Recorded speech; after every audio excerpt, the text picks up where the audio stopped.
Тэгчээ хийсэн баг тий.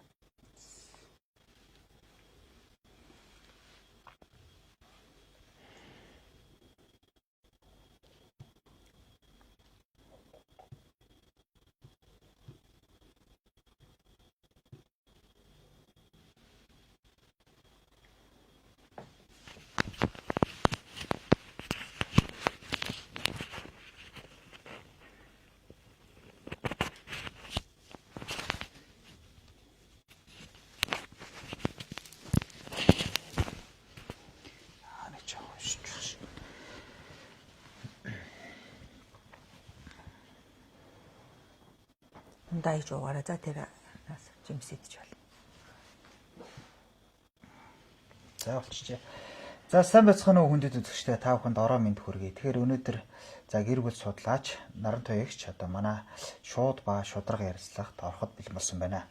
Тэгэхээр манай энэ удаагийн ярилцлага бол Тод медиа сайтын үндсэн пэйжээр болон хөгжүүлэгчтэй холбооны пэйжүүдээр давхар цацагдах болно. За сайн байна уу та? Сайн байна уу? За сайхан одоо Монголын цагаан сар болсны дараа бол сайхан хаварч байна уу гэх тээ. Сайхан хаварч байна. Монголчууд бүгдээрээ сайхан хаварч байгаа бах. За тэгэхээр хоёулаа яг яриагаан бол маш энгийн сайхан тий хүмүүст их ойлгомжтой байх үүднээс гэр бүл гэдэг чинь угаасаа л одоо бидний одоо алхам дотом тийм үү одоо бидний л одоо орчин шүү дээ тий өглөө ажилдаа гарна ороо гэртээ харна гэдэг. За тэгэхээр хоёулаа яриагаа ингэж эхлэе. Ер нь та энэ гэр бүл судлаач гэдэг мэрэгжлийг одоо хизэнээс одоо эзэмшүү тий та өөрөө үндсэн мэрэгжил чинь юу? Ялангуяа та энэ гэр бүлийн талаар хэдэн жил ярьж байна тий энэ талаар тэгээ хоёул ингээ асуултаа маш тавьчихсан байж байгаа юм. За тэгэхээр намайг Наран Туя. Тэгээд би Дархан хотын 10 жилийн одоо 7 дугаар сургуулийг алтан медальтай төгсөөд Москвагийн Ломоносовын нэрмжигт улсын их сургууль гэж байдаг, МГУ гэж байдаг. Тэр сургуульд хуулийн ангид очиж суралцаад гэр бүлийн эрх зүйгээр мэргэшээд гэр бүлийн харилцааны хэм хэмжээгээр зохицуулах чиглэлээр ерөнхийдөө бакалавр, магистр хамгаалаад 95 онд Дархан аймгийн засаг даргын тамгын газрын хууль тогтоомж хариуцсан төчмөлөөр яг Монгол улсад тухайн үедээ 400-аад хууль байсан нийтдээ гарсан. Тэр хуулиудыг нэлээд судлаад ингээд 2095 онд сургуулаа төгсөж шууд ажилд ороод 3 жил болсны дараа 98 оноос эхлээд Дархан аймгийн гэрэл хэслийн орны дараагаар ажиллаж байгаад хийх ажил байгаагүй учраас гэр бүлийн зөвлөгөө өгөх, гэр бүлийн өргөдөл бичиж өгөх, шүүхэд хандж байгаа хосуудын тэгээ ерөнхийдөө гэр бүлээр амьдарч байгаа хосуудын алтан мөнгөн хормын ажиллагаа тийм ээ 25 50 жилийн гэрэлсэн хосуудын ганц бие хүмүүсийг хэрхэн гэр бүлтэй болгох вэ гэдэг асуудал ингээд ер нь л гэр бүлтэй л дагнсан асуудлыг 95 оноос хойш хийгээд өнөөдөр яг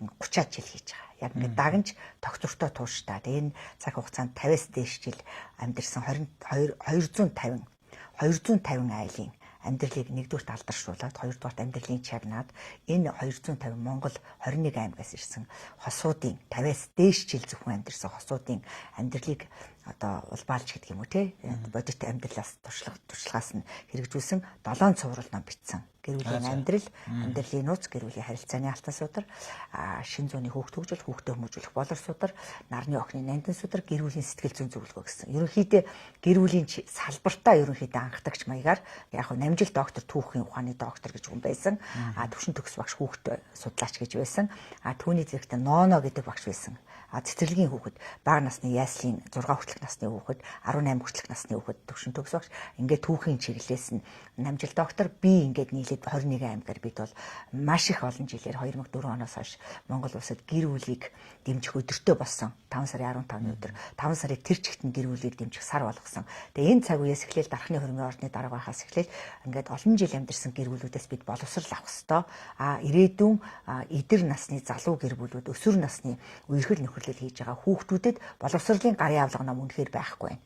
Яа гадаадын номыг дандаа хуулбарлаж идэг. Яа Монгол бодит энгийн жирийн гэр бүлүүдийн хайр сэтгэлийн асуудал дээр гарч байгаа зөрчил эрсдэл түүнийг даван туулж байгаа арга замуудыг бичсэн 7 цуврал номоо бичээд энэ номыг одоо маш олон хангалттай борлуулсан үнгүү тараасан тийм ээ бүх сургуулийн багш нарт нийгмийн ажилтнуудад 21 аймгаар явахдаа үргэлж ном тараажсэн 45 мянган ном хэвлүүлж тараасан байлээ. Ерөнхийдөө бол одоо ч гэсэн одоо үйлчилгээ авч байгаа 2020 оноос эхлээд ер нь ганцаарчилж хувьдаа үйлчилгээ авч байгаа хосуудын хувийн эвлэрүүлэн зурчлах гэдэг хосуудын маргааныг шүүхэд өгсөн өргөдлийн татуулах чиглэлийн зөвлөгөө нэгдүгээрт хоёрдугаарт ганц бие хүмүүс асар олон болцсон учраас энэ эрсдэлт гараад ганц бие болж байгаа хүмүүсийг хэрхэн маш хурдтайгаар эргэж гэрлүүлэх вэ?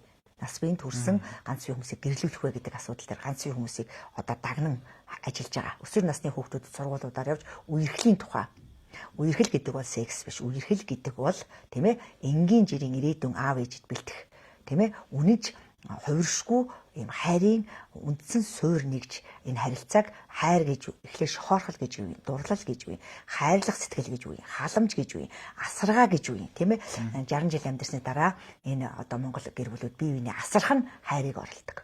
Бие биений асарч байгаа, асрах хүсэл байгаа, асрах хүсэл тэмүүлэл байгаа, асаргааг нь хангалттай авч байгаа. Энэ харилцааг одоо маш өндөр түвшний хайр сэтгэл гэж нэрлэж байгаа, тийм ээ. Нөхөн үрчгүй насны үед бол секс бэлгийн амьдралыг голчилж хийж магадгүй, түүнээс үүсэж байгаа үр хүүхдүүд асар олноороо өнчирч тэгээ эцэггүй эсвэл ихгүй өсөж байгаа. Тэгээ энэ одоо гомоо гэдэг юм уу гэр бүлийн суурь боловсрол байхгүй. Энэ боловсролын асуудал дээр дагнаж гэр бүлийн судлаач гэр бүлийн эрх зүгээр мастер хамгаалсан үеийн хувьд 30 жил ажиллаж байгаа. Энэ чиглэлээрч одоогоорч UBH центрийн 13 давхарт суугаад яг тухайл намайг таньдаг болцсон, ичнээ мэддэг болцсон, асар олон одоо хичээлүүдийг интернетээр үзсэн одоо магадгүй тийм ээ мянгаад цагийн яриа ярьсан баг жишээтэй. Энэ хичээлүүдийг олон жилээр чагнаж гэр бүлийнхээ асуудлыг харилцааг зохицуулж байгаа маш олон хосууд байгаа. Ялангуяа гадаадд гарсан Монгол гэр бүлүүд байгаа тийм ээ. Шведэд, Европт, Солонгост маш олноороо гэр бүл салж исэн. Америкт гараад маш олноороо хоёр талд амьдарч байгаа гэр бүл салж исэн. Тэнд очисон хүмүүс ч хоорондоо бие биений ойлгохгүй, хооронд нь зөвлөгөө сэтгэл засал хийдэг хүн байхгүйгээс болоод гэр бүл салж исэн. Тэгээд үндсэндээ бол Монголын нийгмийн одоо үндсэн шүүрэг бол нэгж бол хувь хүний төлөвшил гэр бүл хайр сэтгэлийн асуудал дээр гэр бүлийн хоорондоо эв түнжинтэй нягт шүтэлцэн бие биенээсээ одоо салшгүй бие биентэйг ингээ уйлдан ангаж уусан нэгдэж байгаа энэ харилцаа бас маш муу байгаа. Та энэ уламжлалт дэлхийн 300 гаруй орны хайр сэтгэл гэр бүлийн харилцаанаас Монгол гэр бүл Монгол хүмүүсийн хайр сэтгэлийн харилцаа бүр тэнгэр газар шиг ондоо байдаг гэдгийг бид нар маш цөөхөлөх нь учраас энийг одоо соёнгийн гэрүүлэх сурталчлах чиглэлээр байнга ярьж байгаа.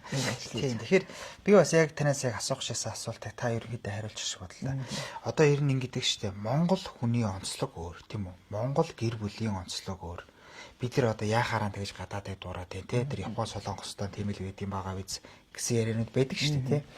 Тэгэхээр ингээд та зүгээр ингээд нэг товчхон ингээд дурдвал ер Монгол хүмүүсийн одоо гэр бүлийн онцлог ер нь юун дээр тогтдог юм бэ? Ингээд нэг хэдийн Монгол хүний гэр бүлийн харилцаа дэлхийн бүх орны гэр бүлийн харилцаанаас одоо Монгол хүний зүрх сэтгэл одоо жишээлбэл 5 үеэрээ нэг дор амьдардаг.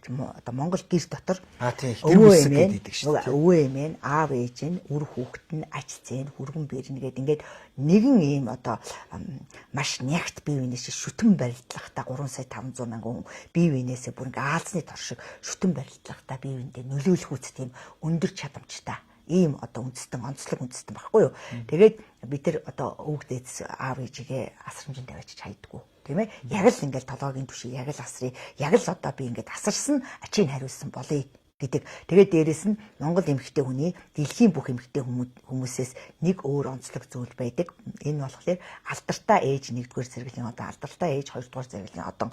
Энэ бол одоо их хүний гэр бүлийг үнэлэх ирээдүйн одоо 50 жил амьдарсны дараа эр нөхөр нь хүртэл эхнэрээ үнэлэх том шалгуурыг төр засгаас энэ алдартхийн 1-2 одон гэдэг одон бол өгсөөр байгаа. Халамж тэтгэмжийг багч гэсэн өгсөөр байгаа. Тэгээ энэ асуудал дээр Монголын одоо гэр бүлийн дэлхийн бусад гэр бүлүүдээс ялгагдах онцлог энд байдаг тийм. Тэгээ салалт маш багтаа үндэстэн байсан. Ер нь бол одоо социализмын үед нийт хосуудын 7% салдаг байсан. Одоо бол 30-40% салдаг болчиход байгаа. Тэгэхдээ тууштай анханасаа хайрлаад чамтайгаа ханилны хүн хөтлөө өхөл биднийг салгана гэд гэрэлсэн хэрнээ тэр чигтээ 60 жил амьдэрсэн хосууд бидний дунд 50% нь явж байгаа. Энэ маасан дээр тэр цаана болохгүй гэр бүлүүд одоо явж байгаа гэсэн үг. Тий. Одоо би танд нэвтрүүлэг эхлэхээс өмнө одоо ярьлаа шүү дээ. Нэг малчин одоо тий өдөөний малчид бол их нэргүй байна гэ тий. Тэгэхээр яг нэг талдаа бол одоо ингээ бас харамсалтай тий. Гэхдээ бид нар чинь мал аж ахуйн орн шүү дээ. Одоо ингээл хөдөөгөр та явхад бол ихэнх нь одоо ингээд хот руу явчлаа гэл тий. Тэгэл ганц бие залуучууд бол одоо маш олон байдаг шүү дээ тий. Тэгэхээр одоо яг нэгдүгээрт бол мэдээж тэр амьдралын нөгөө амьдрах чадвар нь арай л хотод илүү нөгөө ажил төрөл олдох нь илүү ч гэдэг юм тий. Тэр тал руугаа байгаа бах. Гэхдээ ер нь энэ нэг жоохон баланс алдагдаад байгаа юм шиг надад санагдаад байна. Тийм, тэнцвэр алдагдсан. Гендер алдагдсан явж байгаа. Тэгэхээр энэ байдлаас гарах арга зам ер нь юу байна? Тэгээд таны одоо мэдээж хичээлүүд дээр бол энэ байдлыг засаж сайжруулах олон юм байна. Хүмүүсийн одоо эрэгтэй хүнийг ярихад эмэгтэй хүнд холбогдлолтой асуудал яригддаг. Эмэгтэй хүнийг ярихад эрэгтэй хүнд холбогдлолтой асуудал яригддаг. Эрэгтэй хүмүүс аз жаргалтай амьдрахыг хүсэж байгаа, эмэгтэй хүмүүс аз жаргалтай амьдрахыг хүсэж байгаа. Тэд аз жаргалаа зохицуулахын тулд үр хүүхэд гаргаж ирээдүйн үрдийн мөнхийн амьдралыг үүсгэж байгаа. Тэгээ яагаад одоо ийм байдал үүсч вэ гэхлээр зах зээлийн нийгэм эхлээд ороо босгоо цаг эхлээ шилжилтийн цаг үед охид бүсгүүчүүдийг эцэг эхчүүд өөрсдөө энийг бүтээсэн байхгүй юу. Монголын одоо 50 настай, 60 настай, 70 настай, 80 настай хүмүүс өнөөдрийн энэ замбраагүй эрсдэлтэй гэр бүлийн байдлыг үүсгэжлээ. Хөдөө орон нутгийн ялангуяа хөвгүүдээ огт сургууль сургадаггүй. 3 4 дугаар ангиас салгаж аваад мал дээр гаргацдаг. Охтуудыг бол ингээд сургаж ийн гэдэг нэрийн дор дээд сургуульд оруулдаг нэрийн дор төлбөртэй төлбөргүй хувийн хувьсгалын хэрэгтэй хэрэггүй сургуулиуд руу ямар ч гарч ирээд ажлын баталгаа байхгүй сургуулиуд руу зүгээр явуулчихдаг. Тэгээд эмэгтэйчүүдийг сүргээр нь хот руу явуулсан асар олон зуун ихтэй сургууль үүссэн нас биед дөнгөж гүйцчээдэг тийм ээ. Гэр бүл болох насанд 18 наснд хүрж байгаа маш олон охтуудыг ямар ч баланс байхгүйгээр ямар ч хувь тэнцэл байхгүйгээр хот руу хөөж явуулсан. Энэ одоо харгайгаар эцэг эхчүүд хөвгүүдээ сургууль сургаад өрх гэрийн тэргүүлэгч байлгая гэдэг байдал алдагдаад бүх гэр бүлүүдийн насанд хүрсэн бүх гэр бүлүүдийн аав ээжүүд нийлж ягаад үгсэн нийлж ягаад охтуудыг бүгдийг 21 аймагаас хот руу аваачиж авсан нийлүүлсэн. Тэд бүгд баар цэнгүүний газар зөөгч хийсэн. Тэр бүгд бие үнэлсэн. Тэр бүгд одоо хинтээ яаж амьдрах нь ойлгомжгүй байдлаар зах замбраагүй байдлыг үүсгэсэн. Ээж аваасаа малын заруулж мөнгөний авч сургууль төлж гин гэдэг нэрийн дор шоудсан. Дээрээс нь өндөр настай албан тушаалтаа мөнгөө багтааж ятсан эрх мэдэлтэй хүмүүсийн өвөр төрийг хийссэн. Ийм байдал руу хэн оруулсан? Эцэг эхчүүд өөрсдөө оруулаад эрчүүдийг бүгдийг хөдөө орон нутагт мал дээр зөвхөн 24 цаг жилийн 4 өдрөд малаа хардаг юм байдал дээр хашаад тэгээд хотод байдаг бусад төв суурин газар байдаг хүмүүс нь маха авч иддэг. Мах сүгэ авч иддэг. Тэгээд хэд үндсэндээ амьдралгүй болсон 50 настай, амьдралгүй болсон 60 настай. Бүр хизээч гэрэлж үзээгүй 40 настай, хизээч гэрэлж үзээгүй. Тэгээд тэр нутаг хушуунтай сэтгцийн жоохон өвчтөөч байдаг юм уу тийм ээ. Сургууль сурах болцоогүй ийм огт бүсгүүчүүдийг очиж тийм ээ секс биеийн амьдралын асуудал руу уруу татаж гэдэг юм уу. Тэрнээсээ болоод орон шоронд орсон асар олон эрэгтэйчүүд, эрүүл саруу сэтгүүтэй эрэгтэйчүүд өнөөдөр Монголын шоронд дүүргэсэн байгаа. Энэ хэн хийсэн? Энийг эцэг эхчүүд бид нэр өөрсдөө хийсэн. Энийг төр засаг хянаагүй. Энийг хянаагүй. Тэр эрэгтэй хүн нас биеийн төрч гисэн одоо 2 хоногт нэг ч байдаг юм уу секс биеийн амьдрал хийх шаардлагатай. Энийг гэр бүл гэж нэрлэж байгаа шүү дээ. Чинь хүн насанд хүн чинь өөрийн их нэртэйгээ байж түүнтэйгээ энерги эрчим хүчээ солилцоод секс биеийн амьдралаа хийж явах хэрэгтэй байхгүй юу? Зүй ясна. Байгалийн хууль нь бол ийм байгаа. Үрдийн мөнхийн байгалийн хуулиас зөрчсөн дүрм журам гаргаж бүх октоодыг дээд боловсролтой болгодог. Бүх октоодыг ухаантай болгодог. Бүх эрчүүдийг тэнэг болгодог. Зөвхөн малаа хариулуулдаг. Харин энэ одоо наран төгч энэ бол Монголын одоо тэр гэр бүлийн онцлогоос шалтгаалаад байгаа юм биш үү? Одоо жишээ нь ийм юм байдаг шүү дээ. За эмэгтэй л юм да энийг л боловсролтой болгоод эрчүүд яах вэ? Тэгээл янз бүрийн ажил хийгээ. Одоо социалист нийгэмд бол эрэгтэй хүүхдүүдийг илүү ихтэй сургууль сургадаг байсан байхгүй юу? Монголын онцлог энэ байсан байхгүй. Ягаад бол Монгол үндэсний үндсийн үндэс бол тэнгэр эцэг гэсэн эр хүүсэн дээрээ явдаг. Одоо эр хүүсэн дээр энийг хүлээн зөвшөөрөх баг. Бүх их улсын хурал, бүх эрх мэдэлтэн туурайтангууд хэн байна? Эр хүүсдэнгүүд байгаа. Тэд ухаан мотой хүмүүс тэнд гараа сурчлаа шүү дээ одоо. Тийм их сурч боловсроогүй, тийм их ухаан зараагүй. Нөгөө охтуудыг сургасан хэрнээ эрх мэдэл рүү тэд нар шундаггүй. Хөвгүүд нь болохоор тийм сайн сураагүй. Тэгсэн бүх эрх мэдлийг авцсан. Тэгээ улс орны жолоодлого алдарч байгаа. Жолоод цолбуур нь алдуурч байгаа асуудал яг энэтэй холбоотой. Тэгээд арт түмэн бухимддаг, хий хоосон бухимддаг. Ерөөсө хувиа ботсон, амиа ботсон, би л энэ 4 жилд баяжиж авъя. Би л энэ мессен дээр ингэж авъя гэсэн хоосон мулгуу хөлдөө толгойтой хүмүүсийг бүгдийг гаргасан. 30 жилийн туршид. Нөгөө ухаантай эрдэм шинжилгээний бүх хүрээлэнгүүд татан буугдсан. Хэн ухаантай тарих толгойгоо ажиллаж байна, уншиж судалж байна. Тэр хүмүүс бүгд гудамжинд гарсан. Хэн зайл хэрглэж байгаа. Тэр бүх хүмүүс өнөөдөр энэ улс их орныг хариуцаад явж байгаа учраас энэ гэр бүлийн байдал дээр анхаардаг, цаана нь тэнцвэржүүлдэг, аргаддаг, алдаануудын засах тал дээр зөвлөдөг. Ийм одоо зайлшгүй мэрэгчлэлтэнгүүд хэрэгтэй учраас гэр бүл судлаач болон сэтгэл судлаачид хар мянгаараа гарч ирлээ. Өмгөөлөгчд маш олноороо гарч ирлээ. Энэ нийгмээсээ, нийгмийнхаа харилцаанаас үүсэж байгаа ийм мэрэгжил боллоо. Уг нь бол одоо 96 онд анхлан гэр бүлийн зөвлөгөө өгөөл тийм ээ ингэж явхад бол хүмүүс шоолж ясан чи лоноос их сургууль төгсчөөд гэр бүлийн зөвлөгөө өгöd байдаг. Энэ хинт гэр бүлийн зөвлөгөө авдаг. Хин ч авахгүй гэсэн юм байл та. Одоо дэлхийд даяараа сэтгэл зүйч гэр бүл судлаачид хамгийн өндөр үн тарифтаар ажил хийж байна. Монголд ягаад энэ ажиллагаа сайн бас хөгжиж чадахгүй байгаад байна. Энэ мөн л ялгаагүй хүмүүсийн ухамсартай холбоотой. Ухамсар өөрчлөгдөх хэрэгтэй байгаа. Гэр бүлийн хайр сэтгэлийн тууштай тогтвортой нэг ихнэр уг нь бол хуулийн дээр юм баггүй юу? Хайр сэтгэлтэй хүмүүс сайн дурын үндсэн дээр эрэгтэй эмэгтэй хүмүүс одоо холбоос үүсгэхийг гэр бүл гэж нэрлэнэ гэж хуулийн дээр заасан. Тэгэхээр тэр заасан заалтыг хамгийн их ухамсарлах ёстой хүмүүс нь хамгийн их гэр бүл салж хамгийн их олон ихнэр олон нөхөр сольж байгаа. Энэ хуулийг өөртөө ор нэр төдий бүтээсэн хүмүүс нь өөрсдөө тийм байгаа. За ойлголоо. Тэгээд яг хоёлын өдрөө хөдөө оромтог гэдээ ярьсан тийм. Одоо тэр гадаадад байгаа монголчуудын тухай яриа л та. Ер нь гадаадад бол бас гэр бүлийн харилцаа, энэ гэр бүлийн байдал бол бас их алдагдсан. Гадаадад байгаа гадаадын иргэдийн тухай биш үү? Монгол иргэд гадаадад ажиллаж амьдарч байгаа тухай би яриад байна. Тэгээ мэдээж одоо ингээд гадаад хүнтэй суух, асуудал үүснэ, дахиад зөвлөгөө авна. Ерөнхийдөө хүүхдээ хаяад тэгээ хаягч тэр ч одоо амьдралын төлөө явж байгаа шүү дээ. Тэгэхээр энэ бүх хүмүүс ч одоо ингээд гэр бүлийн баланс алдагдаад байна. Тэгээ энэ дээр та ямар зөвлөгөө өгөх вэ? За ерөнхийдөө одоо гэр бүл судлаачид ажил нь хамгийн их байх нь бол баланс алдагдаад зөрчлүүд маш их гарахад бид нар маш их ажилтаа байна. Уг нь бол бидэнд ашигтай. Бидэнд бол таатай.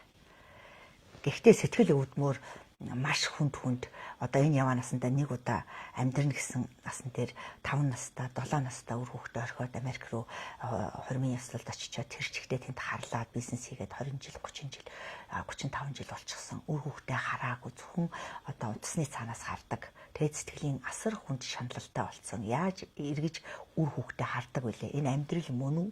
Бараг биш үү гэдэг ийм байдлаар Монгол хүмүүс явж байна. Дээрээс нь тэнд оюутан болгож явчаад тэр чигтээ Монголын одоо амьдрал цалин маш муу учраас тэндээ уусаж шингэх асуудал маш их хийгдэж байгаа. Энэ хийгдэж байгаа явцад гадаад хүнтэй гэрэлж байна. Итали хүнтэй, Герман хүнтэй, Америк хүнтэй, Африк хүнтэй, тийм ээ, Испани хүнтэй гэрэлж байна. Энэ хүмүүсийн соёлын хоорондын ялгаагаар маш их зөрчлүүд гарч ирж байна. Тэгээд Монгол хүнийг та ойлгуулж өгөөч. Манай энэ хүн би орчуулад өгье. Монгол хүнийг Герман хүнд ойлгуулж өгөөч. Монгол хүнийг Америк хүнд ойлгуулж өгөөч. Монгол гэр бүлийн одоо том зүрхтэй гэж байгаа. Бид нар хайр сэтгэлийг үнэнч байдлаараа ер нь дэлхийд гайхагдсан үндэстэн ер нь л баг хэвээрээ явж байгаа. Тэгэхдээ тэр дунд нэг 10 20 30% нь бол зах замбраагүй явж байгаа нь үнэн. Тэгэхдээ үндсэн маас нь үрийн үрд өвлөгдөн, уламжлагдсан үлддэг. Тийм учраас энэс ерөөс айх хэрэггүй. Тэртээ цаг хугацаа гэдэг нэг сайхан шалгуур хар цагааны ялгаад өгдөг. Сайн мууг ялгаад өгдөг.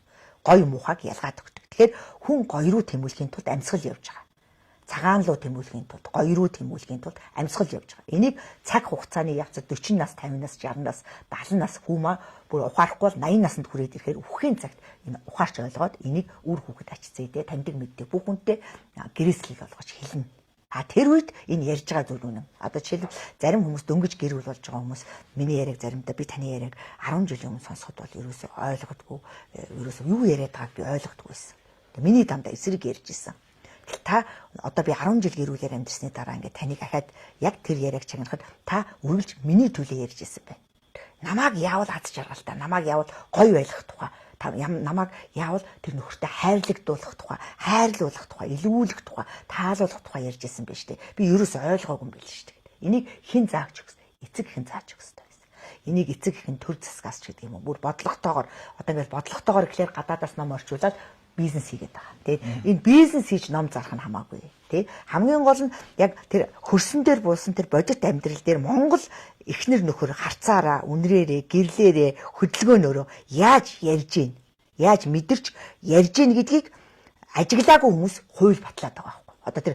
Одоо тэр худгийн түгээгч байсан Намбар гэдэг хүн тэр насаараа манаш хийсэн 30 жил хийсэн Бямба гэдэг хүн 13 хүүхэд гаргаад ямар ч боловсрол байхгүй нэ бүгдийг дээд сургууль сургаад бүгдээрээ гэр бүлтэй болоод бүгд тийм ээ одоо маш өндөр амжилтыг гаргацсан байх жишээтэй. Тэр одоо эцэг гэх нь уг нь муу хүн байсан, боловсрол байхгүй хүн байсан. Муу явж болох уу? Болно уг нь. Гэтэл яагаад хүн болох процесс зөв явагдсан тэнд. Хүн болох процесс дээр манай эцэг эхчүүд анхаарахгүй. Хүнээрээ байх гэдэг 18-аас дээш насны асуудал дээр хүн нэрээ тогс өдөө гэдэг шиг хүн хичээж ингэж хазаар цулбууртай байх хэрэгтэй. Хазаар цулбуурыг ерөөсө хэрэглэхгүй эрх чөлөө гэж бүх юмыг буруугаар хэрэглээд байгаа. Энэ байдлаас болоод гэр бүлийн хосууд ч гэсэн муудаж болно тийм ээ. Өдөр шөнө ээлжилдэг, сайн муу сүлэлддэг хорвоод эхнэр нөхөр муудаж болно. Муудсан шигээ сайдаж чад. Ягаад гэвэл ахаад шөнө болсон бол өдөр болдог. Тодорхой цагийн дараа 7 цагийн дараа өдөр болдог. Нар мандж ийн. Нөгөө шөнө боллоо, харанхуй боллоо, тийм ээ, ганцаардлаач гэдэг юм уу, нөхөр нь ирэхгүй, хонуутаар явсан бол тэр бачуурлаа, хоолойнд боогдлоо, тэр хамаг муухай үгээ ярьлаа, чөтгөр шулмас боллоо. Эргээд гэрэлгээгээ гарлаа, нөхөр нь орж ирлээ. Сэтгэл нь ягаад цэлэмхгүй вэ? Яагаад тийм хорон санаатай болчиход байна? Тийм хорон санаа гаргаж ирснээс хундах тулгаж вино уугаад салчих зүгээр тийм биений үзэж чадхаан болцсон бол үзэж чадна гэд амлаа суудсан бол эвлэрч чаддаг бай, аргадаж чаддаг бай, өршөөлгүй чаддаг бай. Тэгээ манай Монгол гэр бүлүүд юм гадаадын одоо гэр бүлүүдээс дүр эсгсэн гэр бүлүүдээс тэгээ гадаадын гэр бүлүүд бол нэлээд дүр эсгсэн гэрлэлтүүд байгаа. Ихэвчлэн тий. Ягаад бол 40 50 нас хүртэл зугаацсан. Тэгээд энэ эвдэрсэн, эдэсийн төвшин дотоод би энэ эвдэрсэн хүмүүс тэгээд үнэнчээр тууштай чин сэтгэлийн одоо сэтгэл дэвсэж хайрлна гэдгийг тэд хизээч мэдэхгүй хүмүүс. Бид бол хүүхэд охин бие нөхөртөө тушаага тэр чигтээ сэтгэл дэвсэж амьдрахыг одоо хийдэг гэдэг юм уу. Тийм сонин ард түмэн багхгүй юу? Ер нь бол тэгэхээр тийм одоо ард түмнээс янз янзын тэр одоо жоруудыг гэдэг юм орчуулж авчирч тавьж байгаа. Тэндээс сурсан хүмүүст зөвлөгөө өгч байгаа байдал одоо тэндээс гадаадын одоо хүмүүсийн одоо испанаар ярьдаг хүний, Америк англиар ярьдаг хүний одоо гэр бүлийн соёлыг Монголд нэвтрүүлэх гээд байгаа би бас хүлээн зөвшөөрдөг. Ягаад гэвэл уламжлалт гэр бүлийн харилцааны хамгийн төгсгөлийг ярьж явж байгаа. Тэгэд яг энэ чиглэлийг сонирхож байгаа хүмүүс маш олноор намайг ярьснаас хойш 30 жилийн хугацаанд асар олон хүүхдүүд гэр бүл судлаач болсон. Эцэг эхчүүд нь ярьдаг. Ер нь гэр бүл судлаач гэдэг асар гоё мэрэгжил юм байна. Энэ мэрэгчлэр ажиллахад бол хүн маш өгөөмөр нэгүүлсэнгөө бурханлаг ийм ажлуудыг хийдэг юм байна. Төрөл бүрийн ажлууд төм бумаараа байдаг юм байна. Энэ төм бумын жива ажлууд дотроос төм жива төгрөг цуглуулж ажиллаж болдго юм байна. Тэгээ машин барьснаас илүү чин сэтгэлээ гаргаад энэ ажлыг хийх юм бол сарда 10, 20, 30, 40 сая төгрөгийн цалин авч болдго юм байна. Тэгэхээр хүүхдээ гэр бүл судлаач болгоё, сэтгэл зүйч болгоё. Яг гэвэл гэр бүлийн асуудал эвдэрсэн, гэмтсэн, тэр гэмтсэн эвдэрсэн. Одоо машин их орж ирээд гэмтээд байхад машины засварын газрууд их гарч ирдэг. Хүний сэтгэл гэмтээд байхад хүнийг зас залруулдаг, тайвшруулдаг. Тийм ээ, уужуу болгодог. Тэр сэтгэл дотор нь хуйлэрсэн тэр одоо цунами шиг эргэлдэж байгаа тэр үйл аянг цахилгаан энэ бүх бороо тэр бүхнүүдийг ингэж үлээж өөлөөлж гаргаж ингээд цэлмээд гой ингээд тайвшруулад ингээд гой уужуу амьсгалах боломжийг олгодог гэдэг юм уу те. Ийм одоо мэрэгжил 21-р зуунд энэ оюун санааны 900 асар хэрэгцээтэй болсон мэрэгжил шүү. За одоо яг хоёул нэг яриагаа сонирхолтой болгоод энэ хүмүүс ингэж ярьж байна л да.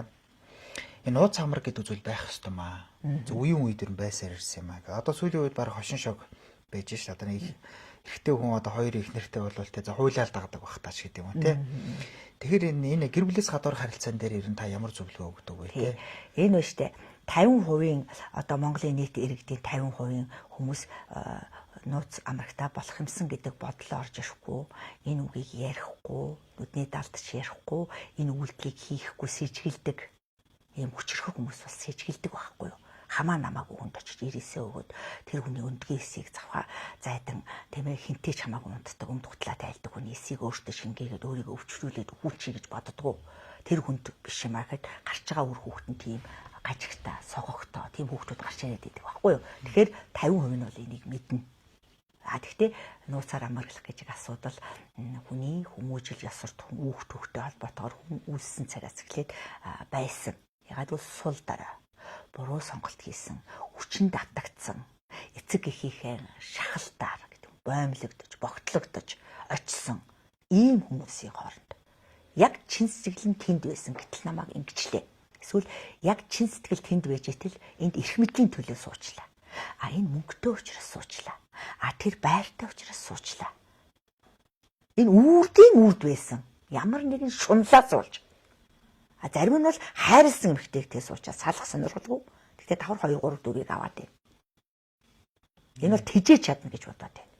10 байр авчаад 10 нууц амраг хүүхнийг нэг хүүхдэд олгож сар болгон сая төгрөг өгчөөд ингээд өөрийн үнцгийнх нь байж байгаа хүмүүс байш. Одоо Монголд байна уу те? Байлгүй яах. За. Маш 5 нөхөр авчаад бизнесээ хийж явж байгаа эмэгтэй. 5 нөхрүүд нь үг дуугүй. Яа энийг хэн зааж өгсөн? Эрэгтэй хүн эмэгтэй хүн заагаад өгчлөө. Олон хүүхэнтэй явж болно гэдгийг эхлээд ирчүүд зааж өгсөн. Хүүхнүүд дутах уу? Тэд чинь ухаан муутай биш. Одоо тэр чинь жишээлбэл нэг арх их эрэгтэйчүүд уудаг байж байгаа. Одоо эмэгтэйчүүд арх уугаад архинаас гарч чадахгүй байна гэж ярьдаг та. Яг адилхан. Эрчүүд ихнэрээ мэдгүй хараагүй юм чинь гэж явсараагаад нэг хүүхнүүд нь тэрийг сурцсан. Тэгээд тэрийг мэддэг эрэгтэй хүүхдүүд. Тийм ээ? Одоо оюутан болж хөдөөнөөс орж ирсэн ч байдаг юм уу? Жохон санхүүгийн үед хэцүүдүүч байдаг юм. Ийм хүүхдүүд байна шүү дээ. Тэгээд хүүхдүүд 50-аас дээш 50 нэмэх, 60 нэмэх эмээ нартай дотносч байна. Энийг хэн зааж өгсөн? Ач зээ шиг хүүхдүүдтэйг унтаж хөвтөд байгаа эрэгтэйчүүд зааж өгсөн. Одоо сүүлдээ хүүхнүүдэд дийлхэ байсан. Ер нь бол эрэгтэй хүн бол эмэгтэй хүн, эмэгтэй хүн бол эрэгтэй хүн байхгүй юу? Тэд тэнцвэртэй шударга, үнэж, доктортой, тууштай урууч тэрслэхгүй харилцах хэрэгтэй байсан. Хин ч урууч чадна. Бүр хүүхэд ч урууч чадна. Эцэгхээ хуурч чадна. Хүний одоо хийж чаддаг хуурдаг асуудал хийх тийм гайхалтай зүйл мөн үү? Тэр биш. Хүний хийж чадахгүй зүйл бол хоёргүй сэтгэлээр тууштай, доктортой үнэнч байх гэдэг харилцаа бол хамгийн хэцүү. Агуу хүний хийдэг харилцаа. Тийм агуу хүмүүс бол бидний дунд байна. Эхнэрээсээ өөр хүнтэй дотносож үзээгүй. Яг үний сэжиг хүрдэг. Тэр миний хайрлсан юм ихтэй биш учраас. Би ад тус биш учраас. Би хүн гэдэг энэ байр суурин дээр би өөрийгөө төлөвшүүлсэн учраас. Би эцэгхийн удмын санг цэвэр тунгалаг тэгээ цусаа цэвэр, цагаан цусаа цэвэр, улаан цусаа цэвэр авч явахын тулд би эхнэрээ анханаас нь сургасан охин багаас нь аваад одоо миний эхнэр хизээч өөр хүнийг хүсэхгүй байдалд би эхнэрээ сургасан. Би өөрөө ч үнэж байдаг. Эхнэрээ хуурж байгаа бүх хүний тийм ээ? Эхнэрээ хуурч явж байгаа бүх эрэгтэй хүний эхнэрүүд өөрийн хуурна. Хизээ сексгүй болсон үед нь хуурна. Тэгээд тэр одоо би юу хийж явж исэн бэ гэдэг зүйлийг тэр хүмүүс яг өөрөө мэдэрдэг. Ягаад гэвэл тэр эрэгтэй бол тэр эмэгтэй. Тэр эмэгтэй бол тэр эрэгтэй. Эсийн төвшөнд мэдээллийн функцийг үргэлж солилцож байгаа. Үргэлж солилцож байгаа. Нэг одоо метрийн зайд, метр 50-ын зайд багтал сүнс нь гараад тэр хүн дотор орно, тэр хүний сүнс орж ирээд мэдээлэл солилцсон. Тийм зайны амьдрал харилцаар орно шүү дээ. Ер нь 60-аас дээшсэн секс хийхгүй шүү дээ. Зайны ерөнхийдөө мэдэрдэг, үг яриад ах шаардлагагүй. Тэгээд эхнэр төхөр мөн. Би энэ аз жаргалтай болгож байна уу? Хараад дур хандаг харилцааг өгч гин. Тий. За ийм маягаар одоо манайхан ерөнхийдөө юмыг их алсуур, тий цараалаг алсуур бодож одоо 20-30 жилийн дараа миний яриа одоо бүх хүнд миний яриа бол 3,700,000 битгий, төв дэлхийн битгий, үүх түүх энэ орон ертөнцид хүмүүсэн цагаас эхлээд яг нэг л зарчим байдаг хайрын тухай. Улсын хурлын хууль бол тухай үедээ солигдож идэг хууль байхгүй. Хүний хайрын сэтгэлийн хувиршгүй байхын тухай хууль бол үрдийн хууль. Яг л хүний өөрийн үүслийн хууль учраас. За ингээд тав өдрийн нөгөө яриа ингээд бас юуж байгаа учраас одоо маш их хугацаа орж байна тий. Одоо ерөнхийдөө ингээд тав өдрийн нөгөө лайв маань бас өндөрлөлт дуусгаад хандж байна. Тэгээд сүүлийн үед нэг яг нь хоёр асуулт асуугаад тэгээ хоёлаа ингээд нэг шууд ярилцлага өндөрлөе. За яг та одоо маш олон жил одоо гэр бүлийн харилцааны тухай ярьж байгаа юм тий. За яг UBH одоо ингээд өөр юутай гэдэг. Тэгэхээр та одоо яг ямар чиглэлээр за мэдээ зөвлөгөө өгж байна. За ном бичиж байна тий. За өөр ямар чиглэлээр ямар насны хүмүүсийг ангилж тий ингэж явсан. За тэгээд яг бас боломжтой бол нэг юм жишээ дурдуулах сонирхолтой байдаг. Одоо жишээ нь та ингээд маш олон жил нэг гэр бүлд одоо зөвлөгөө өгж байсан тохиолдол ч юм уу тий нэг юм эсвэл хоёр хос орж ирээд нь салгахад гацаагүй байдалд орсон байхад одоо гэр бүлийн аварсан ч гэдэг юм тий. Ерөнхийдөө баг зөвлөгөө өгч зөвлөгөө авах гад нөхөр нэрсэн тохиолдолд гэр бүл хязгаарч салахгүй. Яг бол эмэгтэй хүн яаж ч одоо толгойн эргэж буруу тийш явсан эр хүн л эхнэрээ гэсэн сэтгэлтэй бол буцааж явж болно. Тодорхой хугацааны дараа болно. Эр хүн л эхнэртэй үнэхээр хайртай бол гэсэн үг. Эрэгтэй хүн одоо эхнэртэй хайргүй болсон тохиолдолд бүр яаж өмнөөс нь гуйгаад, уйлаад, айлгаад, цочоогоод бас хэцүү, маш хэцүү явцуу тийм хүмүүс бол эрэгтэй хүмүүс хатуу, тэгээд аюу эмзэг, тэгээд аюу өрөвдөлтөө хүүс ахгүй эрэгтэй хүн гэдэг гэж аюу өрөвдөлт эмэгтэй хүн бол хүн үүсгдэг асар олон зовлон нуруунд дээрээ үүрч төвчж гарч ирдэг юу ч болоогүй юм шиг инээж тийм ээ нар гарч байгаа юм шиг сар гарахад гарч байгаа юм шиг амьдралтаа ч хэлсэн нар гарч байгаа юм шиг инээгээд хүнд ингэж эрчим хүч түгээх чадвартай хүс бол эмэгтэй хүс хүн үүсгдэг үйлдвэрийн цех гэж биелдэг. Тэгэхээр хамгийн сүүлийн үед болохоор би ганц би 30-аас 60 насны хүмүүсийг маш ихээр одоо хайдаг тий 30-аас 60 насны гадаадд байгаа монголчууд, Монголд байгаа монголчууд одоо төрийн хамгийн дээд зэгт ажиллаж байгаа хүмүүсээс ахуулаад хамгийн доод зэгт байгаа хүмүүсийг хүртэл 5 төвшөнд ангилж хагаад би ганц хүмүүсийг ангилж яг өөр өөрийнх нь төвшөнд таарсан хүмүүсийг олж харуулах юмсан. Яг бол би маш олон гэр бүлүүдийг өөрсдөө хайрлаад дурлалцаад гэрэлцэн хүмүүсийг одоо харилцааг эвлэрүүлэх хилцээр хийхийн тулд би тэр хоёртоо 5 цаг 10 цаг ахин дараа өдөр шүүхээс өргөдлийн татан таттал ингэж би ярьдаг, ятгадаг, өмнөөс нь уйлдаг, гуйдаг, эхнэрийн санааг ойлгочоод нөхөрт нь тэр эхнэр болж ингэж гуйдаг, нөхрийн санааг ойлгочоод би тэр нөхөр нь болоод нөхөр нь заримдаа илэрхийлж чадахгүй, ярьж чадахгүй тийм ээ. Өөрийнхөө санааг ингэж илэрхийлэхдээ буруу үг хэлчихдэг. Хараал хэлчихдэг. Тэгээд эхнэрийнхээ гижүүдлийг хөдөлчихдөг. Тэгэнгүүт л би нөхрийнх нь гол санааг та намайг зөв ярьж ивэл толгой тохиод байгаараа буруу ярьж ивэл би тэгэж хэлээгүй гэж хэлээрэй гэж яагаад би тэр нөхрөөр нэг цаг амьдралыг яриулж эхнэрээ яаж одоо хуурсан бэхэлсэн зодсон зовоосон тийм ээ харамлсан марамлсан бүх юм сонсчоод аав ээжийнхээ тухай сонсчоод тэгээ би тэрэнд эхнээс нь ингээд өөрийнх нь түүхийг өөрт нь ярьж өгдөг. Тэг нэрээ тийм үү гэд эхнэр нь бүр анх удаа тэр хоёр уг нь одоо 15 жил амьдэрсэн байгаа. Тэгэхээр би тэр нөхөртөө нэг цаг ярьснараа асуултуудаа хурдан бичиж авснараа тэр айлын түүхийг шинээр тэр ихнэрт өөрт нь Монголоос Монгол руу орчуулга хийж би бол монголоор л ярьж байгаа шүү дээ. Ингээд ярьж өгнө. Тэгэхээр тэр хүүхэн уйлаа цөрхөртөлтэй. Нөхрөө тэрч аваад үнэн нэрээ үнэхээр тэгж бодоод тэгсэн тийш дээ гэд ингээд тийм байхгүй чиний төлөө чамд асар хайртай учраас тэр үгийг хэлсэн. Асар хайртай учраас тэгж гэж шаардсан байхгүй юу гэд ингээд нэрээ тийм байдгийг штэ гэд. Ингээд одоо гэр бүлүүд эвлэрий гэж бодох юм бол гэр бүл судлаач дээр очив. Ер нь тий гэр бүл салтын ер нь их шалтгаан юун дээр байд юм бэ? Одоо хайрын сэтгэл учраас хайрын сэтгэл дээр хайртай болоод л энэ зөвхөн намайг амтлах би зөвхөн түүнийг амтлах сонирхолтой гэж ойлгоод ингээд эрэм нэг бие болох гээд ороод ирсэн байгаа шүү дээ. Яг л бидний биеийг аавын эрээс ээжийн өндгөөс үүсгэсэн учраас бид нас биеийн хөрөнгөтлөө 90 цент, 90 цент хөрөнгөтлөө өөрийнх нь биеийн талыг хайдаг, элэг бүтэн болохын төлөө хайдаг байхгүй. Тэгээд хайгаад нэг залууг сонгож авдаг. Тэр сонгож авсан залуу нь өөрийг одоо өөрөөс нь урвах юм бол Одоо гэр бүлээс гадуур харилцаа бүгээмэл байна гэсэн үг тий. Гэр бүл салтанд тий. Эсвэл бусад маш олон хүний дэргэд эхнэрээ их мухагаар ярьж байна. Эсвэл өөр айлын эхнэрийг гоё гэж зөндөө ярьж байна. Өөрийг голсон учраас. Ер нь бол хүн гологдох дурггүй. Хүн үргэлж гологдохгүй хайртай хүслэнд мөрөөдлийн эмэгтэй байх дуртай. Нөхрийнхөө нөхөр нь ч гэсэн эхнэрийнхээ мөрөөдлийн хүн байхыг хүсдэг. Гэтэл эхнэр нь бас цэцгээгийн нөхөр, дулмаагийн нөхөр, нараагийн нөхөр гэж яриад эхэлдэг. Тэгэхээр эрэгтэй хүнд маш хүнд болдог. Харьцуулж ярьдаг шүү дээ. Өөр хүний өөр хайрын харилцаа танаад хамаагүй байхгүй юу гэнэ. Тий. Айл болгоны хайр ондоо байхгүй юу? Айл болгоны олж авсан түүх нь ондоо, өөрсдийн бүтээсэн үн цэн нь ондоо. Тэр үн цэнээ өөртөө алдагдуулаад өөр хүмүүстэй жишээд сүргийн сэтгэлгээ гаргаж ирж байгаа. Нөгөө ижил сүрэг биш байхгүй юу? Хүн болгон цорын ганц дахин давтагдчихгүй бүтээлүүд байхгүй бид нар ч. Тэр тал дээр мэдгүй учраас ганц би хүмүүс 3 сарын 30-нд үйл ажиллагаанд бас би дуудаж. Би яг л асуух гэж байлаа. Таны бас их сонирхолтой тэр 3 сарын 30 ганц би тий хүмүүсээ ингэж огт гэрлээгүй, гэрлээ цалсан хань ижил нас барсан. Гол зорилго нь юу вэ?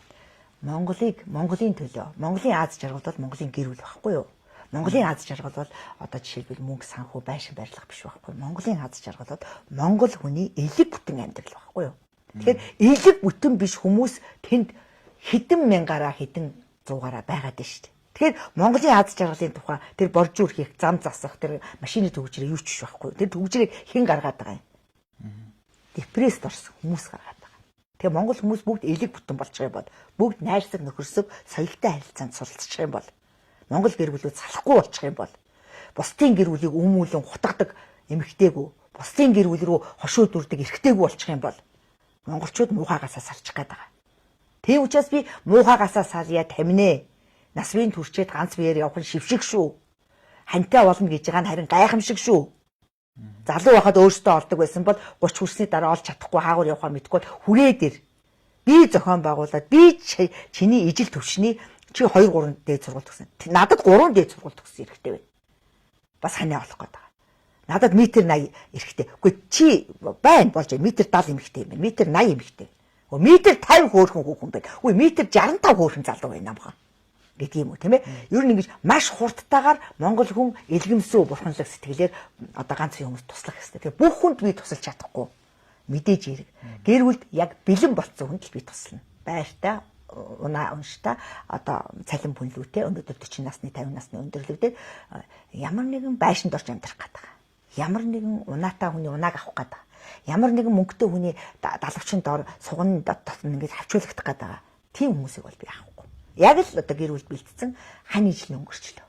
Яалчгүй толгойн иргэсэн ихнэр өөр хүнтэй суугаад хүүхд гаргачлаа. Яалчгүй гадаад яваад өөр хүнтэй суугаад чи аргаа бод гэд хилцэн байна.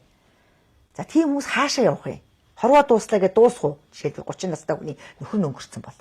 Одоо 92 оны хүүхэн одоо байна. Нөхөр нь өнгөрчихсөн. Тэр амьдралаа цаашаа үргэлжлүүлэх хэрэгтэй шүү дээ. Ер нь залуунаас шүү. Залуунаас.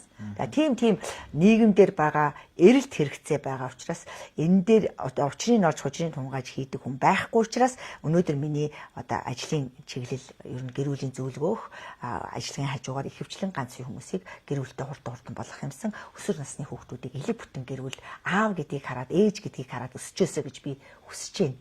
Аавыг огт харахгүйгээр ганцхан ээжтэйгээ төрснөөсөө хойш өссөн хүн ирээдүйд гэр бүл доголдол үүсгэнэ. Зөрчил үүсгэнэ. Ганцаараа би өсгсөн гэж өнгөрөх хэрэггүй. ертөнцийг буруу таниулсан байна. Хосоор амьдрах ёстой. Ганцхан аавтайгаар амьдарч байгаа хүүхэд ээжийг мэдхүү таних уу, ээжтэй яаж харилцахыг мэдхүү.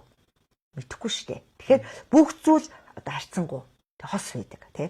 Далавч хүртэл хос, сэлүүр хүртэл хос, тийм ээ? Бүх зүйл хос байж, эрэм байж, хосолж иж энэ хорвоо ертөнцийн амьдрал үргэлжлэнэ. Тэгээд манай монголчууд их ухаалаг, өөж бодож бүгдийг авах гэхийн ухаанаар өөрт хэрэгцээтэй өгүүлбэрийг шүүж авч чагнахыг хичээгээрэй. Тэгээ зарим хүнд таалагдахгүй зүйл ярьсан байгаа, тийм ээ, мэдээж хэрэг. Тэгэхээр тэрийг өөрчлөх хэрэгтэй намайг. За баярлалаа, ингээд таны ажилд амжилт хүсье. Тэгээд бас та бас маш олон жил одоо ингээд энэ гэр бүл судалгааны талаар ялангуяа одоо би тэр ярьлаа л та хоёлаа ганц бие гээ те. Тэгээд үнэхээр энэ ганц бие гэдэг энэ бол Монголд боломж асуудал байна те. Тэгэхээр энийг бас одоо шийдвэрлэх арга зам мэдээж одоо хоёлын тэр төрийн бодлогыг бол зөндөө ярьцсан те. Тийм учраас одоо ингээд нийгмийн идэвхтэй яг тань шиг юм хүмүүсүүд бол гарцаа байхгүй энэ дээр тусч чадна гэдэгт итгэлтэй байна. За харин тэд амжилт хүсье. Баярлалаа. Тэгээд асуудаа Монголынхаа энэ пэйж хуудсыг тод мэдээллийг үзэж байгаа бүх хүмүүст зориулаад тэгээд ерөөл хэлье. Бүх хүмүүс тийм ээ бурхнаас заяагдсан учрлын бэлэгдэл, буян заяаны, ундрагын манла, хоролтоо тийм амьд баг нь хосолж амьдрахын арга бэлэг. Та бүхний амьдрал талшгэ, тансаг хангаашгэ баян байтугай. Сэтгэлийн чагтгаа нэгтгэж уяараа, итгэлийн дуугаа нийлж аялаараа, сүлдэн дээрх наршгэ бадраараа, соёмбон доторх загасшгэ жаргалтай үрд амар тайван амьдраараа гэж ерөөй. Хураа. За баярлалаа үзэгчдээ, ингээд тод мэдээ сэтгүүлч билгүүтэй байлаа. Манай энэ удаагийн шууд лайв үгээр өндөрлөө. Баярлалаа.